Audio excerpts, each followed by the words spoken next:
Now, let me see, what were we going to talk about? What were you talking We were talking about the fact that kids scare me to death. about? Yeah. I've never been able to, sometimes it's like, it's almost racist, you know, I mean, except that it's not race, it's that age thing. They seem so different, you know. What did you do when your little boy was little? Did you do the diapers and all that stuff? Yeah, as much as I could, you know, but it was so hard. It was so... Yeah, well, it's hard for everybody. Because they're so different, you know. They don't... It seems like it takes... They almost have to be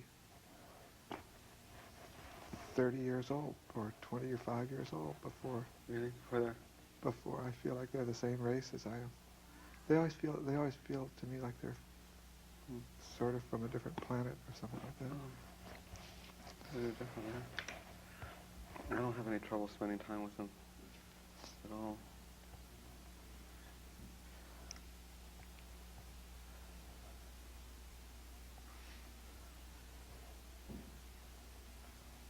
Well, I never read any of I don't know much about that whole literature that's grown up around people. In child raising and that kind of Anything thing. about it. I don't either. I don't. It's very hard.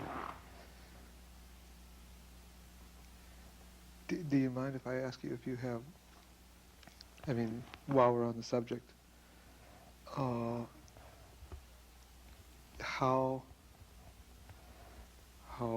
paternalistic your thing with your players is? I mean, do you feel that you're taking care of them in some?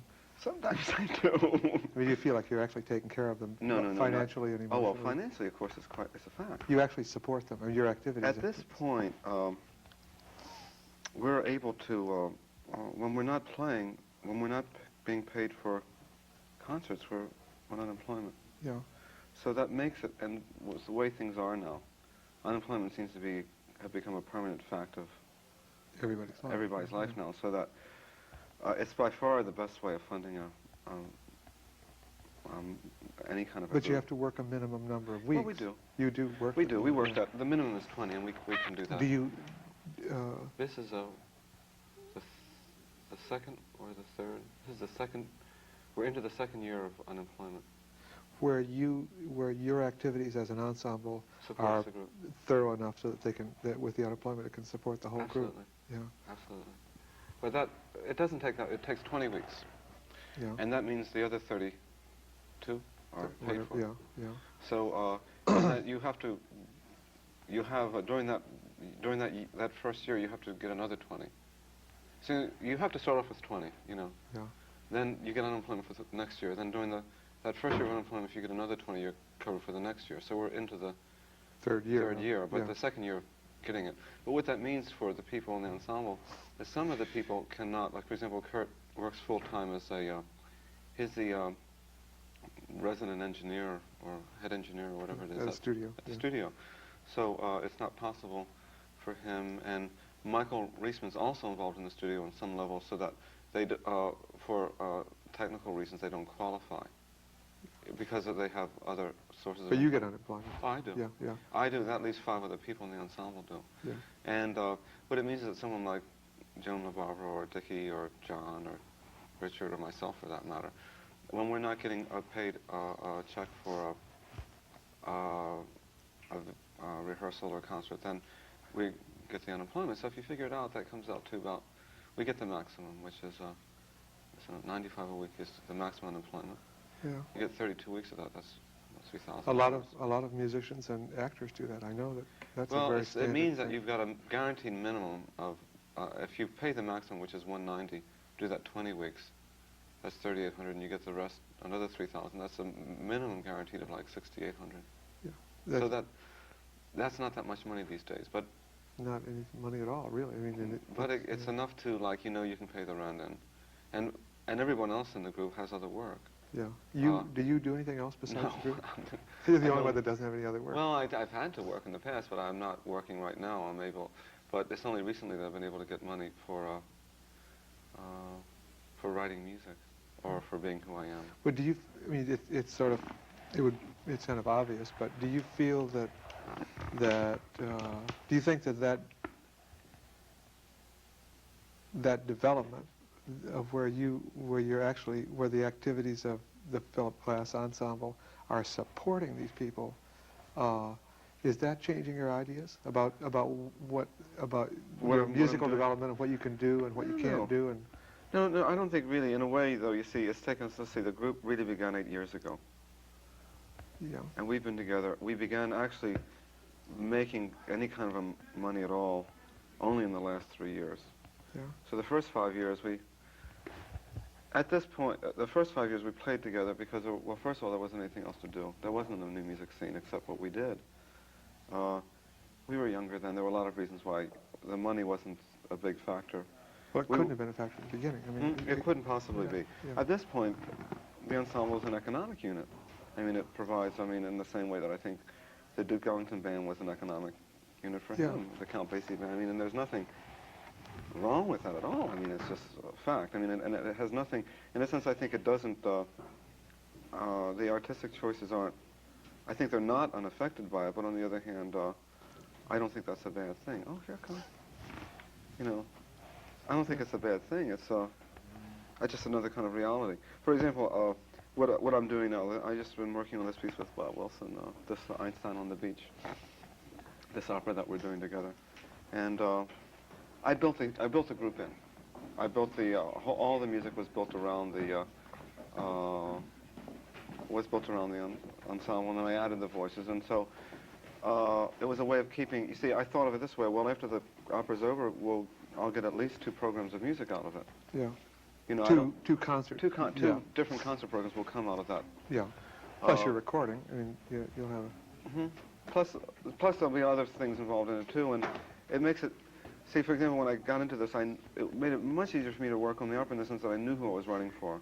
And my music is very demanding to play. Not everyone can play it. I've sat down with so-called, with people that are new music people, and some of them had a lot of trouble. Yeah. This opera's like a 5-hour piece, and like some of these people, like Dickie or Michael or Joan, they have gotten so used to the discipline of the music and the energy that's required that there's no problem for them. When did that idea of, I don't mean to be historical, but when I first started hearing your music, actually David was playing with you then, or that was a long time ago, but David Behrman. Oh yeah, that was nice. But but when did you get into the idea of long? I mean, isn't music long pieces? How did that happen? Well, the time 4.5 hours is you did the music in 12 parts. That's 4 hours. 4.5 hours. That's 4 hours. The opera's for almost 5. Yeah. The time, I think there are several reasons for that. One is that partly is that the music requires that time frame to speak, don't you think? Yeah, I think it does. Yeah. It's about the whole idea of using repetitive structures and puts you into that thing. That's one thing. From the beginning, when I began working this way, which was mostly by myself, like in the mid-60s, 66, 67, I was working alone. I could see right away that I was in a much bigger time frame than I had been working in up until then. It simply required, it took me 15 or 20 minutes just to get something that I could listen to long enough, for it to work like that. So then there's the other thing, now this is getting into the real historical thing, is that if you look at it from another point of view, that when I was a music student, the first pieces I was interested in, I remember so clearly when I was about 15, I got very interested in Webern. Of course, that's so short. So short, yeah. I loved, especially those string quartet pieces and stuff like that. And I studied that music. That music, in terms of length, I eclipsed all of his music years ago. I've written more music in terms of length of time. But I think it's just partly that I personally seem to be very subject to the pendulum effect of, like, if I came from, whatever I did before, I'm always doing the opposite, it seems to me. It just seems to me that seems to be true. It's even true with the music I'm doing now. But it's so, well, the difference between the two pieces is obvious, but part of it. That's what I was asking you about the economic thing. It seemed to me that what happens in you see it so often in groups of professional musicians that get into that sort of pendulum thing. The group will go to an extreme, a stylistic extreme or something, especially in jazz. You know, the way you keep referring to your musicians as being professionals. Yeah. It's as much in the jazz professional world as it is in the concert professional world, isn't it? I mean, do you think of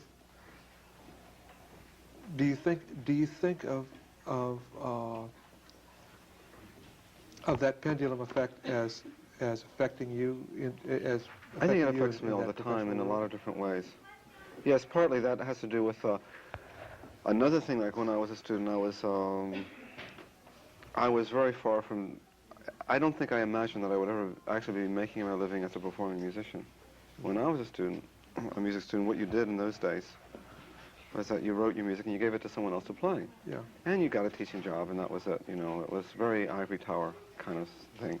And I understand that's actually the way most people still live. Most people, exactly. Most composers still live that way.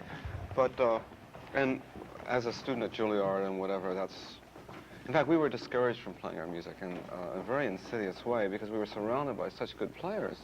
See, when I went to Juilliard, I still could play the flute somewhat. I couldn't play the piano hardly at all. I learned it when I took piano as a minor when I was there, and I actually began playing the piano fairly late, like when I was 19 or 20.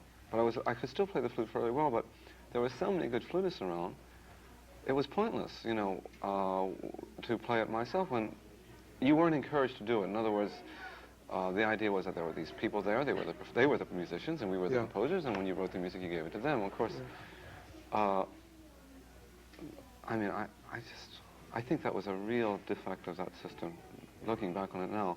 And it never occurred to me at the time that it was, because I was quite willing to, I mean, I just couldn't play with those guys. They were too good, you know.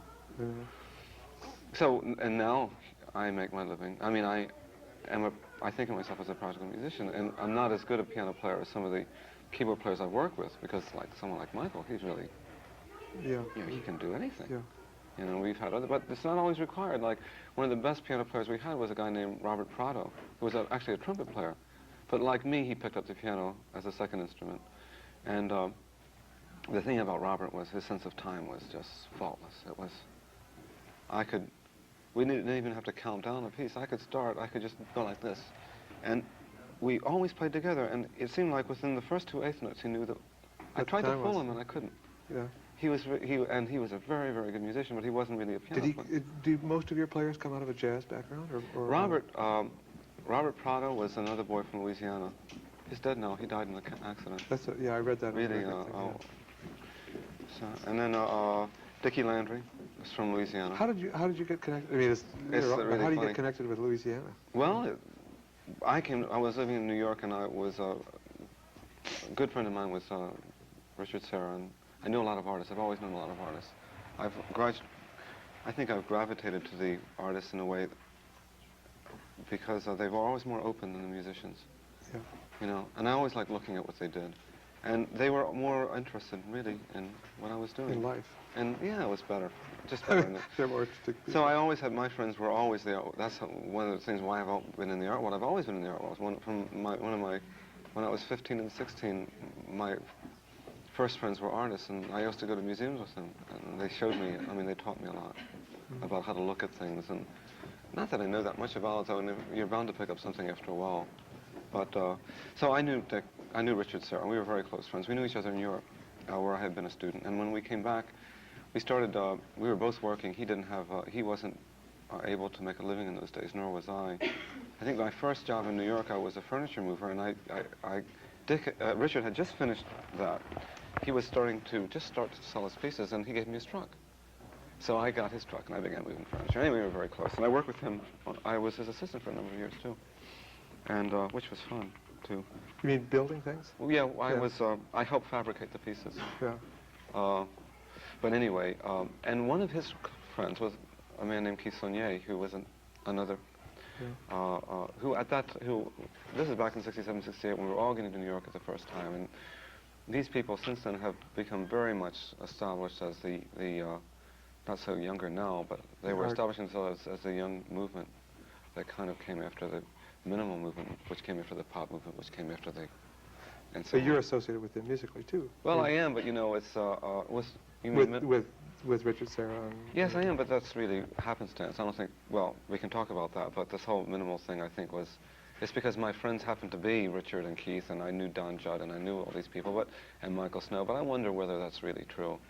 I mean, I think that was just a handy thing. But anyway, getting back to how I met Dickie, Keith was from Louisiana, and Dickie came up from Louisiana, and I met Dickie through him, and then Richard Peck came up to stay with Dickie, and he started playing with me, and then Robert Prado was a friend, and he came up. It was like, for a while, Dickie had a place down in Chinatown, Chatham Square, which is the name of our record company. Yeah. And that was kind of like a halfway house. People would come in from Louisiana, and they would stay at his place. And since we rehearsed there also, Pick up guys for the band. they always did every day. One of them, Rusty Gelder, Robert Prado, Richard Peck, and a guy named John Smith who played with White Trash. At one point, we had 5 Cajuns in the band. They were almost all Cajuns, except for John Gibson and me. We were there. Well, you mean Cajun? You mean it's popular music, though? I mean, Cajun their music. background is popular music. Yeah. Well, it's a little bit more than that. It's more complicated than that. Dickie also was a trained musician in the sense that he, I think he has a master's degree or something, and he was a composer. He did film music. He's done film music. He doesn't like to write down music. I mean, he's not that kind of musician. There was a time in his life when he did do that, and at this point he doesn't do that anymore. He played, but they all of them were from that back. That's their background. Dickie played in those and there's just a lot of music down there, you know, down in Louisiana. I was down there once visiting, and we did a concert down there. You've played your music down there? Yeah, Yeah. I have. And they have real strong ties with, like, John Smith he played with me just once, really, but he was a very good friend of Dickie's, and, like, he was staying with Dickie, and we were rehearsing, and he said, you know, can I sit in, you know? Yeah. And I said, if you can read it, you can do it. And it happened that John couldn't read. He said, I got a very good ear. And by God, he learned the music. He learned it by ear. You know, I said, well, it'll be easier to learn to read than to memorize his music. He said, not for me. And he learned to play music with changing parts, which had some improvised sections in it. We did one concert. It was at La Mama. Ellen Stewart sponsored the concert. And you were there. I was there. That was the first time I heard your music. Right. That was. That's why I'm here. That's right. why Right. The 5 horn players. The only people who weren't from Louisiana that afternoon were John Gibson and me. Everyone else was. That's 5 other people. Yeah, that was a strange, heavy band. It was a very, but I liked it. You know, it gave us something to do, and you know, you get tired of it. What I liked about it is that it brought another flavor into the music, which I think I've been conscious of that. Well, the time in your music is very peculiar. It's hard to find what the roots of it are, because it doesn't sound European, and it doesn't sound... I don't think it's that exotic sounding either. I don't think it sounds Indian at all. Oh, not Indian. No, not at all. But it doesn't sound like popular music either. It doesn't. I wonder what that is. It's a kind of time feeling that's different from other I don't know people's why that is. time feeling. I don't know why it is. It's changed since I heard it. Has it changed very much? Yeah. You know, it's also gotten faster. It's changed. Your music used to be. The rate of... Used to be. It appeared to me to be very much slower. Yes. Each piece seems to be getting faster. Well, that's like what we call. I call that the rate of change, not the feeling of how fast it's going. The rate of change of the music. Yeah. But in the new piece, in the Einstein, it slowed down again. I think it got as fast as it's going to get, and I think it's starting. I feel it's starting to slow down. It's again the pendulum. Really? Yeah, it's starting to slow down. And now the new piece I'm doing, I just started a new piece, which doesn't. I like that.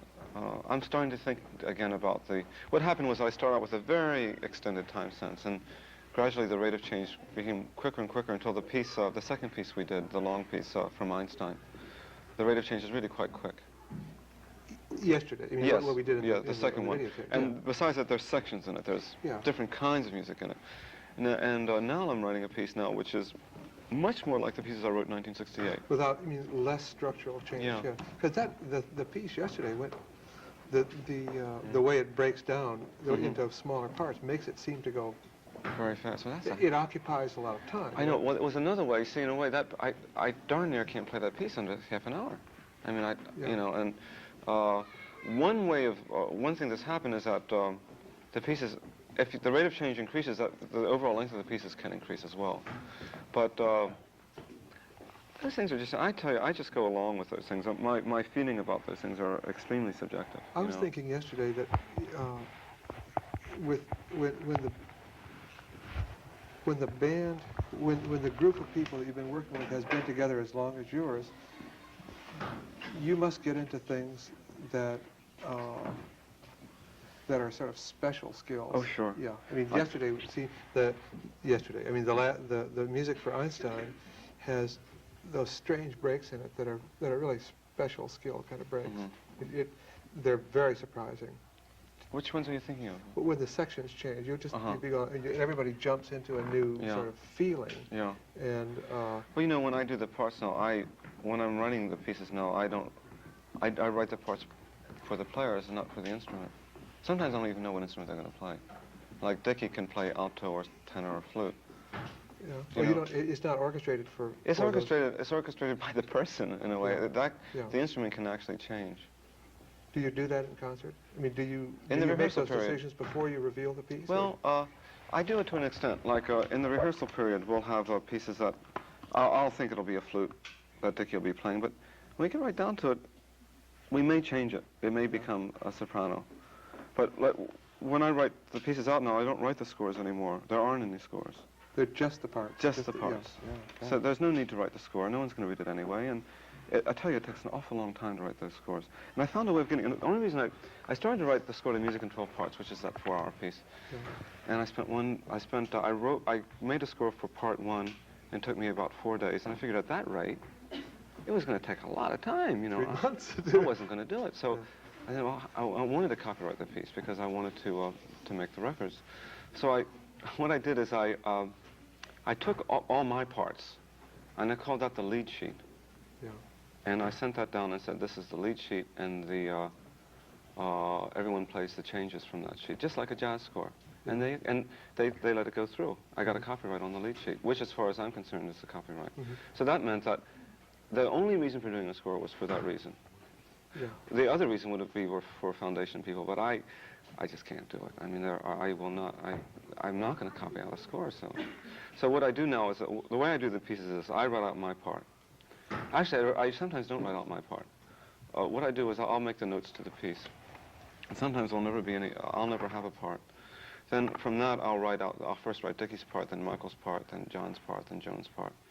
And so I know it's really for them, you know. I know exactly I know how Joan sounds, and I know what John is good at. I know what Dickie, and one of the reasons that I try to write to the strengths of the group. Do you, when you're doing that orchestrating, I mean, apart from the fact that it's a fixed ensemble, do you think of it as being made up of a lot of lines, or do you think of it as being sort of I don't know how to say this. There's no word for it in the traditional description of music, but do you think of it as being an orchestrated one line or a color change, or do you think of it as being a counterpoint? Oh, I don't think of it as counterpoint. I think of it as, I guess, strands or lines. Strands, yeah. I think of it as plateaus. But when you say... I think of them as layers, like a geological cut, you know, when you see that layer and that layer and that layer and that layer. But they're only layers in the sense that they're different colors, because you don't really get into bass versus soprano. I mean, there's a lot of... There is now in that last piece. Didn't you hear that? At the end of that piece, you've got the bass line, you've got Joan singing that long line with it. When you get into the I don't know what you call it, but the cadence. The cadence, the long refrains. Well, one of the reasons I put that in was because with Music in 12 Parts, well, we can talk about the... Well, it was such a long piece to do. I spent 3 or 4 years, spent much too much time on it. I think I spent 3 years on the piece. But by the time I got halfway through the piece, I decided to change the rules. I just noticed that I had been operating under a lot of rules that had become automatic, and that there were things that weren't possible to do in my music because I'd made them forbidden. To yourself, you mean? To myself. Yeah. And the whole latter part of Music in 12 Parts is gradually breaking down those rules, like starting from part 9, 10, 11, and 12. It's just, by the time you get to part 12, I'm doing all the things that you can't do in part 1. It's chromatic, it's cadential. Yeah. I mean, all the, And then in Einstein, I did the same. So then I took advantage of it. Like, the idea of using a real root movement in my music was really a forbidden thing for many, many years. I mean, there was a piece would start with a set of notes and it would never change. There was no root movement at all. And I just said, well, how is it possible that there's something I can't do? I mean, that seemed rather strange. Academic. It seemed academic. Yeah, I can't I know. tie myself down like that. And I said, well, what is it I can't do? And I can't do cadences, and so I made a piece with cadences. I see. You know, it was a kind of a decision in a way, but besides being, I'm making it sound more intellectual than it really was, because another thing that happened was that certain things that are left out, after a while I kind of get a yen for them. Like if there's no root movement, and I haven't worked with root movement for 6 or 7 years, after a while I just want to hear it. Yeah. It's like I haven't had that sound for so long. And it began coming to the music, and maybe it was really more like I was starting to hear that because I hadn't heard it in so long, and then my first reaction was I couldn't do it, and then I said, well, why can't I do it? Well, there's this roll, and roll? Who's making the rolls? I'm making the rolls, and then that was the end of the roll. But it wasn't so much like I looked at the music and said, this is missing, therefore I'll put it in. But like with the chromaticism that came into the music, after all that pentatonic and white note music and all that, I mean, after a while I just wanted to hear a chromatic flavor in the music somewhere. And I started off with something that interested me very much, was like the minor scale has that ambiguous 6 and 7th degree and that seemed to me like a key to chromaticism for me. Like, how could I work that in? You know, I had to find a place in my music where it made some sense. Well, yesterday I heard you sort of working at it before we actually started recording, and there are a lot of the parts in it that are modal in that way of you don't feel the root movement until everybody starts playing. Yes, that's right. It has a lot of the old qualities plus. Yes. The root Are you talking movement. about the fact that you really can't hear the pieces unless everyone's playing? Yeah. That's funny, isn't it? It doesn't exist, sort of. I mean, it's funny, isn't it? And the fact that there are only parts at this point. Yeah. In a way, the piece really exists when we sit down and play it, and it's given me I was going to ask you two other things before I forget. We can start talking about it, but one is it seems. John, can I have something to drink? It seems. Your music is so accessible technically. I mean, because you can actually, it can be notated and it can be played on instruments that are available. Why do you? But I know you've told me many times that you don't want people to play your music in that sense. Well, there's several reasons for that. Why? Could you just say why that is? There's several reasons for that. For one thing is that I don't think, we spend a lot of time learning the music. I don't think anyone's going to spend that time. So you mean the music would be badly played, first of all, misrepresented, badly played. But that's not as important. That's like not as important, I think, because I might even I think eventually people could learn to do it, and there might even be some money involved in it. I'm going to get the string. Yeah. Get the string from John. Oh, yeah, I'd like... Oh, you got two? Okay, that's fine. Where did we start? Great, that's fine. Oh, thank you. I think the real reason where economic was up was that I felt that if you could, see, the thing is that at the point when I began really making I made a commitment to making a living as a musician who played music, as a practical musician, you want to call it. I don't know what else to call it. And I don't know when that happened. That came out of part of my experience of having to make a living in New York. And that became as a result of my deciding that I wouldn't be a music teacher. Yeah. And that left me just street jobs or music. Yeah. And at the point, the more I did the street jobs, The more you want to do music. the more I wanted. I mean, it just became, and I became very, I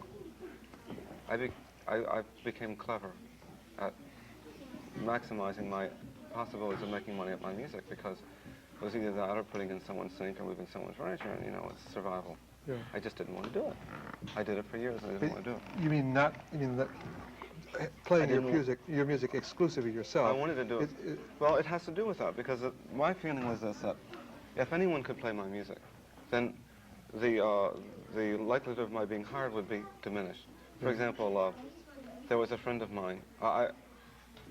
When I was, there was some people that got a hold of a score of mine in England and played a piece of mine there. Yeah. And very recently I just explained to them, I said, look, just don't do that. I said, and they said, well, we thought you would want to, you know. And I said, well, I was trying to arrange concerts in London. Now, one of the things I can do is I can say, I've never played my music in London. No one else has played it. If you want to hear my music, you've got to have me come and do it. Yeah. Now, that way, the fee can be very firm. Yeah. And it's just like, there are places that, and I'll just, like there's someone in Chicago who was asking me now to come and play, and I can say, well, if we can negotiate the money, and I say, well, this is the fee. And they say, well, we don't have it. And I said, well, try to get it next year. Yeah. But I'll rather wait a year. And they have no recourse. They can't say, well, where can we buy the music? Which is what normally would happen. Yeah, exactly. You know, yeah. so that I have an economic lock on it. I have a, do you expect that eventually, well, I don't know how to say this. Can it change enough so that people could play music in 12 parts? No, I don't you don't want to. to, like... I'll tell you another thing. The real reason, the first one was the economic one. As long as I'm the only one that has the scores, no one else can play it. Anyone who wants to hear it, they have to hire me. And I still make my living from playing. Now, publishers have told me that I can make very good fees from performing rights, but I just don't want to suffer through those bad performances, and I don't know, where am I going to get a sound system like the one I've got? I mean, that sound system took Kurt about 5 years to develop to fit this group. Yeah. I mean, you could rent a sound system, I suppose, but who's going to do it? Well, yeah, if you allowed people to play your music, they'd play it on anything. Anything. Yeah. And then you've got to face that, and I'm just not ready for that. Yeah. And the other thing is that there's another very personal thing, which is I find it very odd to hear someone else play my music. I know it's a funny Do feeling. does that happen to you? I feel it, yeah. I find it very peculiar. I just have to leave. Yeah. It hasn't happened very much, you know. Yeah. But I just don't think I would like that. You know. The other thing this is about the second piece, sort of, yesterday. I was wondering, do you have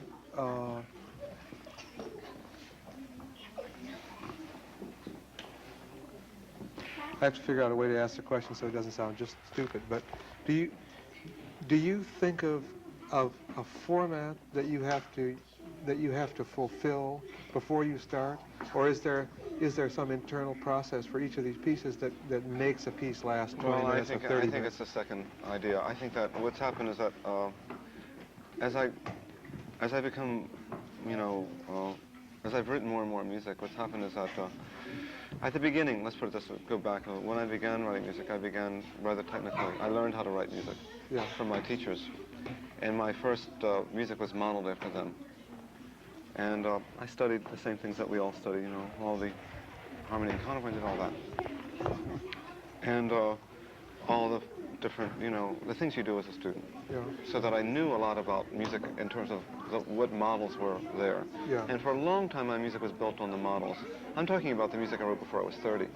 Yeah. I'm not talking about anything after 30. I think I began writing music when I was around 19. I began reading when I was 16, but I didn't get serious until I was about 19 and 20. And so there's about 10 years of music, which was strictly modeled after the people I studied with. There's not one note of it that's worth listening to. Yeah. As far as I'm concerned. Yeah, I understand. I feel everyone has it. I got 4 or 5 boxes of it. It happened to be a lot in my case because I wrote a lot of music, so there's a lot of it, and some of it got published. It's floating around. Some of it's about 20 pieces got published at different points, but most of it's gone, and I've left it there. And I didn't write any. I'd say I didn't write one note of original music until I was 30. I'm 39 now. So neither did I. What? Neither did I. That's amazing. Figure that it's so common among us. When I meet these young people and they're writing, they're so much further along than I was at their age. You know, when I was 25 and 26, I was lost. I was living in somebody else's world. Yeah. I was writing music like Mio when I studied, you know, like William Bergsma, Vincent Persichetti, and all craftsmen of a kind, you know. Yeah.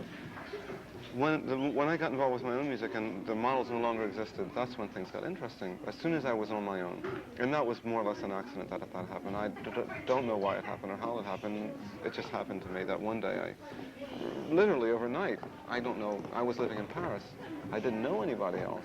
It wasn't like I was in California with, you know, when Terry and Lamont and Steve were all out there and they had each other. There was a scene, you know. Yeah.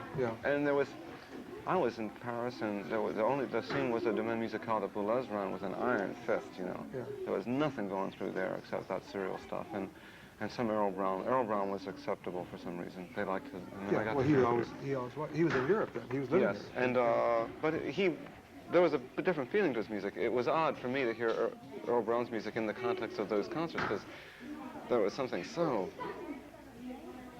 I hate to use such a to use a word like that. There's something so fascist about it. So organized and doctrinaire, and I never felt that he fit into that. Earl fit, but anyway. For some reason, they liked him, and his music was done. And there was, I think even I heard one piece of Morty Feldman's, maybe one, during that whole time I was there. Aside from that, I was living in a wasteland, as far as I could see, dominated by these maniacs, these complete creeps, who were trying to make everyone write this crazy, creepy music. And so I reacted to it violently, and I began doing this other music. My music, in a way, was a reaction to that. The sustained quality was exactly against that. It was, in a sense, it was again one of those things where I didn't intellectually say, if they're doing this, I'll do that, but it came out that way.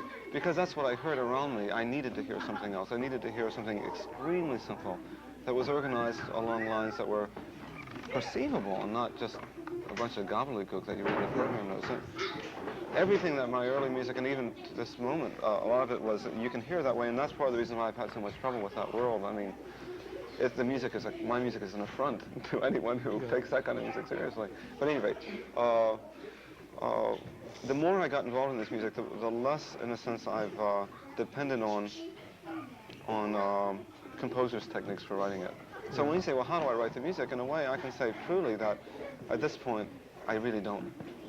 I know less about how I write it now than I ever did before, and it's been a lot better for me, too. No, I tell you, I never think about music until I'm writing it. I don't have any ideas. My mind's almost always empty. But with the Einstein, with the work, the Einstein work. How did I do that? Well, we might as well say what it is. I don't know what. Oh, it's an opera that Bob Wilson and I are doing together. It's about 5 hours, 4.5 hours. But did you decide in advance that you had to occupy 5 hours? We set out blocked out in a we certain did that. way? Yeah. Because the only thing we had in common to work with to begin was a time medium. Yeah, you both occupy large portions of time. So we said, well, we're going to be, how long will the piece be? How will we divide it up? We divided it up into 4 acts, into an hour for each act, and to 10 or 15 minutes for each entr'acte. Mm-hmm. Then Bob made some drawings, and I took the drawings, and I used that as a point of departure in a way. We set out themes, like a train theme, a trial theme, a jail theme, a spaceship theme. Actually, there were 3 themes. I'm not getting it quite right, but and we addressed ourselves to the themes as problems. And he began by making drawings, and I used the drawings, but in a way, I didn't. I tell you how I did it. I was living up in Canada at the time. I have this place up there. I write a lot of music there in the summertime up in Cape Breton. And I got this little house in the little A-frame in the woods. It's really beautiful. It's a very ideal. It's the kind of thing everyone should have. Every composer or a human being should have something like that. It's a little house in the woods, A-frame. And I would, I almost never have any ideas about music. I work directly with, I don't have any ideas that I then have to translate into sound. You know what I mean? I don't say, I got an idea. It never happens to me. Never. I never get any ideas about music that way. What I do is I sit down, and this is another thing that when I was at Juilliard, I learned to write away from the piano how you're supposed to. Yeah. And I never write away from the piano. Yeah. It's totally unreal for me. So you just sit down and start, I sit down and I start playing. Come out. And it just comes out. And what I do with the drawings is I took Bob's book of drawings. I said, okay, first scene, put the drawing there. I looked at it, and I played some music. Well, it's not as easy as that. It isn't just a question of playing it and then writing it down. It can take a little bit of time to work out. I'll find ideas that seem to be appropriate, and then I just kind of do it. I don't know how long. Well, in this case, it's become very, subjective isn't quite the correct word. I don't mean subjective as opposed to objective. I mean, I guess I mean semi-conscious in a way. I've got all this technique now. I have not only the technique that I learned as a student, which maybe some of it was useful, but anyway, I've got it. But all the technique of the last 8 or 9 years of writing the kind of music that I write now, I know how to do a lot of things. Technique is, what technique is knowing how to do something. Yeah. I mean, isn't that, How to start. how to start, how to make it, how to keep going, and how to finish, and all that stuff. I just know a lot of that stuff now, and I've always written a lot of music. You know, I've always so I've done a lot, and so I've got that technique, and I don't think about it. It's not that it's unconscious; it's just that I've got it, and it's no longer a problem. There can be problems in the music, but though I don't know where they're from. There are problems in the music, but not so as you'd notice. You know. Yeah. Does that make any sense at all? Yeah, I tell you, I really write. I'll tell you what, I know when I'm ready to write a piece. Like do you feel it physically, or how do you? I mean, how do you know when you're ready to write a piece? I just know it, Bob. It's like something in my, something pushing out of my. I mean, it takes a long time to come. I know. I told Bob when we were beginning that we were finishing this rehearsal period, and I just said to, gee, I want some time. I want to write a piece. And he said, what is it? I said, I don't know yet, but I knew I was ready to write a piece, and I hadn't felt that for a while. That didn't have anything to do with the opera? Nothing to do with that. And almost a day after the piece was over, I sat down and I began writing a new piece. And it's helpful in a way because if I don't have that feeling, I won't bother. Yeah. I mean, I don't say, well, I've got to write a piece, and then I go. If I don't feel ready to do one, I don't know. I just don't want to do. I don't feel like working anymore unless I have that. Unless I know that there's something to do. Yeah. It sounds very subjective and romantic, doesn't it? Yeah. Well, actually, that's really the way it is. And I can't. I mean, I could say something else, but in fact, I have a feeling that I have the feeling I'm about to write a piece. It's like, you know how sometimes people can tell you when the phone's going to ring. Yeah. You know, or they know they're going to get a letter from somebody. It's that feeling. Yeah. It's completely real. It's subjective. It's intuitive or whatever. Subjective isn't really the word I mean to use. It's very intuitive. Intuitive is a better word because I hate to use it. Subjective always brings up the opposite of objective, and I don't mean that dichotomy because I don't think I'm living in that kind of dichotomy. But I think it's. I think what I mean is that I just feel intuitively I'm ready to do a piece, and then there'll be problems in the piece, maybe about how to extend it, and then sometimes after the initial beginning of a piece, then I'll have to work through, and then I'll start to use what I know, I mean, all my knowledge of instruments and structures and rhythmic structures, and if I get stuck, I'll say, well, let's see, what can I do here? And that could take weeks or months or what? I mean, do you have to leave things undone? No. Lately, I used to take music in 12 parts. Took me 3 years to write, but part of that was because I was working a lot of that time. Yeah. I had street jobs, you know. Yeah. But I now find I spend less and less time writing. It's very quick now. The scenes for Einstein, I figured out that I wrote that whole piece. I was just trying to figure out how much time did I actually spend writing it. Now, I wrote the piece. The mother of that piece was Another Look at Harmony, which I did. Which I've heard. You heard that? Yeah, but that had some of. That's related to what? Yes, it is. Recorded, I did that piece, and as I say, I call it the mother of this piece because I did that piece, and I knew it would be Bob's piece. I knew it was going to be the opera. Yeah. I got some money from the National Endowment to write a piece, and I wrote a concert piece at the same time using material that would become the opera later. And it was a piece that was like not a transition piece. It was a piece like a halfway to the other piece. And it was a way also of getting that material up and listening to it, because a lot of that material was very new. The whole, I call it Another Look at Harmony, which is another one of my jokes. I have a lot of jokes in my titles that they aren't really very funny, but... Why Another Look at Harmony? Well, I mean, why did I call it that? It's a weird title. It is, isn't it? The guys in the band hated the title at first. Everyone's used to it now, but it's funny about titles, how they, after a while, they seem to be all right. Because at the end of Music in 12 Parts, we were talking about these rules and so forth. One of the things that never happened, there was no real harmony in my music before. There was things happening on different harmonic plateaus, but there was no counterpoint, there were no root movements, there were no cadences, there were no modulations. Well, actually, that's not quite true.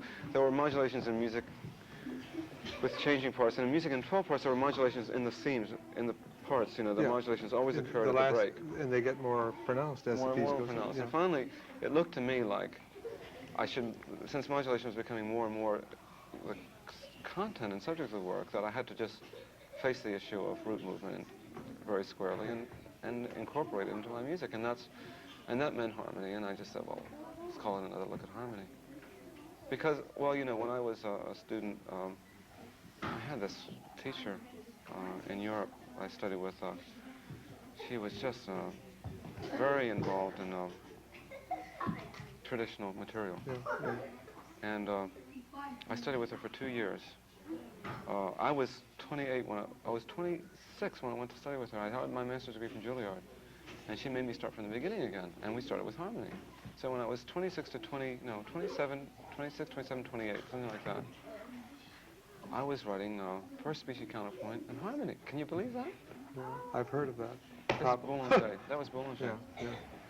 And I did that for 2 years, and that's practically all I did. And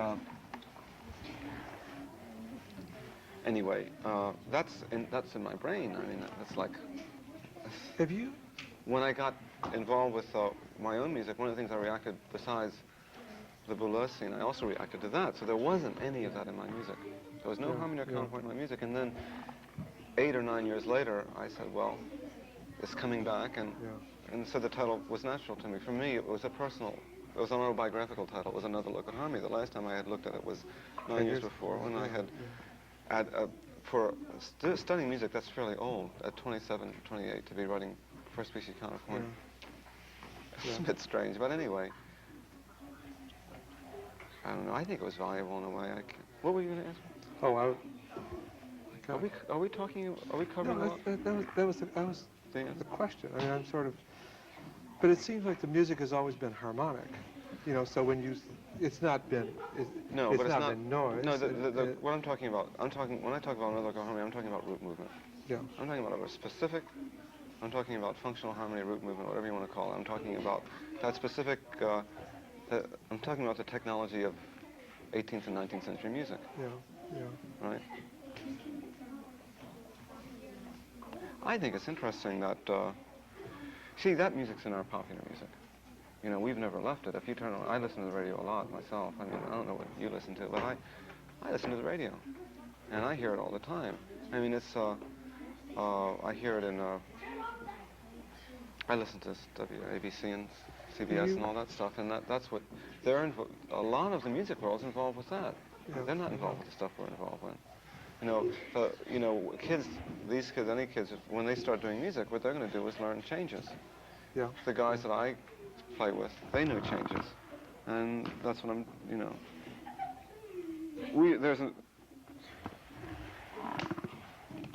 Yeah, but you don't. But see, I don't think of myself as part of that tradition of modern music, which comes. For me, the Godhead isn't Schoenberg, Webern, and Berg. That's the problem with most of the people, and this is 1975. Can you believe it? yeah, I know. In 1975, people are still worried about those problems. They're worried about the problems, the things that Brahms was worried about, really. Now, if that isn't conservative, what is? Do you consider yourself to be? I don't know how you say it. Is there a tradition that you come out of? Is there an older person for you? I mean, no, there are older people whom I admire, but there is no one that. So, was there anyone that I could model the music after? Yeah, The I mean, answer do you would come be out no. of the? Yeah. There are older people I felt a lot of sympathy to, partly because of who they were in the world, and partly because I felt that with Parch, and felt that with Moondog, who lived, you know, he lived at my house for about a year, and I liked and Cage. Yeah. But I'm not close to him personally, but I've always had. You admire the break with that. I admire the break with and his ability to stand on his own feet. Yeah. You know, one of the things that we've had, there's a tradition in America, there's a maverick tradition in America that's very strong. It's Ives and Ruggles and Cage and Parch and Moondog and all these weird guys. And you're part of that tradition, don't you That's think? my tradition. Yeah. That's my tradition, and that's why and people in that tradition don't have models. They only have models in terms of. They're social models or Yeah, something like that. You admire the way they are in the world, in a way. Yeah. I mean, the important thing about Cage was that you saw that it was possible. He was, when I decided to commit myself to making a living as a composer, the only composer I knew who had done that was Cage. And of course, at the time, I didn't realize until more recently that it was really he wasn't until he was 50 that he was able to do that. He had a lot of hard years. But in that sense, it's been a lot easier for me. I mean, I maybe had a few hard years, but it's not. It's been. I think each generation is getting easier for. I think the younger people. It involves breaking that tradition. We're breaking down that tradition down, the academic tradition, the stronghold that they had on modern music, and it's not a believable one anymore. It's not an important one. That doesn't mean it won't continue. Well, but it seems it's involved with people don't believe now that or at least the people who listen to your music don't think so much that when you're older you're smarter. You know, that you're, Well, the other thing is that what we're really fighting for, and it's not just me, but we're just fighting for an alternate tradition. Yeah. And what we have on our side is we have an audience. Yeah. That's real important. Well, you definitely have an audience. I mean, you have a very, very solid audience. Well, they respect. That makes it somehow the work. Yeah. We can exist in the world in a way. We don't need anyone's permission because we have something else. But I think that alternate tradition I think that I relate myself to that. Yeah. I call it the Maverick tradition, and I don't know what else to call it, but it's Perez was part of it. There are a lot of, if you think about all the people you respect are part of it. All the people you hear about are part of it. No. Yeah. The people, it's not that I don't like their other composers. I like enormously. I like of the older composers. I like Virgil Thompson a lot. I always thought he was interesting. He's sort of a maverick, don't you think? He was in a way. I always liked him in a way, and I've liked. I thought Cowell was interesting. You know, I think Lou Harrison is interesting. I mean, I think all these people, I think Lou Harrison is interesting, but none of these people, whether they teach or don't teach isn't so important, though generally these people were not involved with schools. And they generally were, if you look at what we really have in America, we have the academic, which is most of everybody, and then you have this trickle that runs alongside of it, which is where that's where you find the gold. You don't find it in that mainstream at all. All the people that are the heads of the people that are heads of the big music schools, I mean, they're not. It's not. They're anyone that's involved with it. So I mean, I think it's that they're part of that mainstream, which just doesn't have any appeal for me, and I think it's okay. I mean, it's okay. It's just nothing to do with me. Do you, apart from the Maverick tradition, do you think of yourself? Do you think of your music as having any political connections, or is it part? No, because you said to me 2 or 3 times that you think of yourself as being part of the working class. I mean, that's nice. I mean, it's a huge tradition in. Really? I didn't know I had put it quite that way. Well, I have a history. I didn't mean about your music, but it's so practical, you know. Oh, I see what you mean. Well, what was the question? Do you think of it at all? I mean, political. No, I don't. I think for me, it's a bad joke, and I have very little sympathy with the composers, and some of them are friends of mine. I have very sympathy for the idea that music can be used for a political, social purpose. Yeah. I just think it's silly, but that doesn't mean that those people aren't totally serious, and I try to take it seriously. But personally, and I've had talks with some people that are friends and that I can talk to about this, you know. But for one thing, it's not. First of all, I have a personal history of having worked a lot, you know, of having, you know, worked all kinds of jobs, like from the steel mills in Baltimore to, you know, being a plumber or a furniture mover, or so many things, working in factories, and so many things I can't remember. So that my involvement with working people is it's a very long one, you know. I mean, I know who those guys are in the steel mills because I used to work with them. And the idea of my going in there and playing music for them strikes me as very, very silly. Yeah. You know, I mean, I know those guys. I mean, what they're talking about is how, when I was in the steel mills, what we were talking about was how you could rip off the company. And a lot of those people were driving around in fancy cars and had ice boxes and new refrigerators. And I mean, the working class in America, and those were black people too, I'm not just talking about the white people. This is down in Maryland. The working class in America is a very middle class. I mean, to even think that we don't have a European working class or Eastern European working class or a Asian working class. We have something a bit different. And if you spend any time with those people, you find out that they think, you know, that an artist is just a way of being at the 9 to 5 rap. For them, that's what it is. And if you talk to them and say, well, I remember going in some of these places I used to work in, there'd be something in the paper about a painting selling for like $500,000, and they say, you know, my kid can do better than that, you know. And I said, well, you ought to do it, you know. And we talked about it, and they said, well, what do you think of it? And I said, well, if you think you can do it, you know, get it on, you know.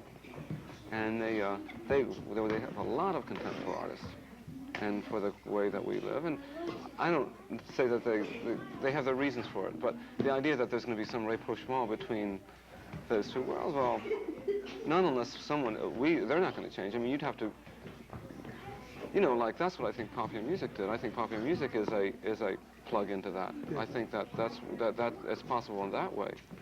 Would you? I think would you let your music be popular? I mean, if it started going in that direction. How could I do that? Well, You got any ideas? I mean, if you let it start, if you let it tour. I mean, for instance. Oh, you mean if we went on a tour? Yeah. It's a question of we've talked about that. Isn't there some sort of? You always make those decisions about recordings and touring. And that kind of I thing. tell you, for me, it's a lot of I don't like, I've toured a lot. I have to do it. That's the way we really make our money is doing concerts. Yeah. Don't make much from records and don't make much in any other way. And as far as I can tell, talking to other musicians, that's where they make their money too. You know, Yeah, people go on the road for longer than I do. I mean, Arnett's been in Europe for 6 months now. Or the bands go out, you know, those are hard. That's how even people that are supposedly, you know, well-known, famous people, if you get in with a big record company, maybe, you know, I mean, I'm not talking about pop people, that's different. I'm talking about, jazz musicians, and yeah. Our economic situation is more similar to jazz than to pop. Yeah. And you can find parallels in the jazz world much easier than you can in the world of pop. And for that, jazz musicians have to work very hard and they have to do a lot of road work. The pop music is a bit different. There you can do maybe a few big splashy concerts and make enough to do. Yeah. And the record companies the money's coming from the records there. I mean, the difference between someone like Keith Jarrett and the Rolling Stones is maybe a couple million records sold. I mean, and I may like both of them. And personally, I may like both of the music, but let's say, I don't know what his sales figures are, but let's say that he puts out a solo record. I'm talking about Jarrett, and let's say he sells maybe 20, 25,000, I don't know if that's, I don't either. but it could be, like, for jazz, you see, 25,000 is a lot for a jazz record to sell. But it still doesn't make him any money. You don't make money in a record company if you're selling over 75, 100,000.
Thank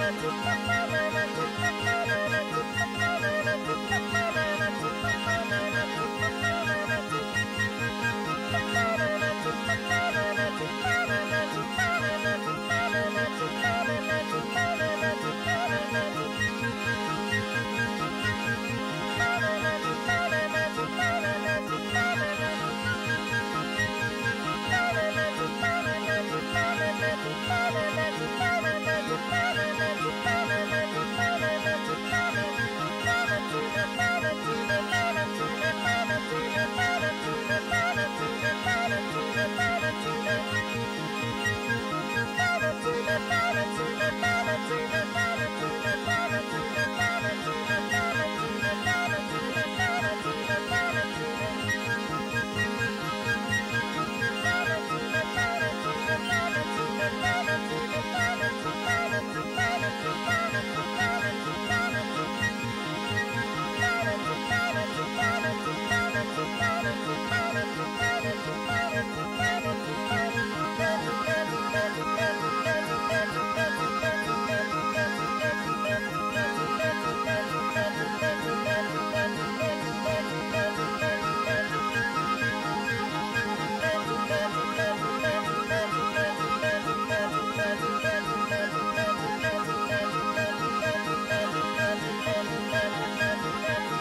Thank you.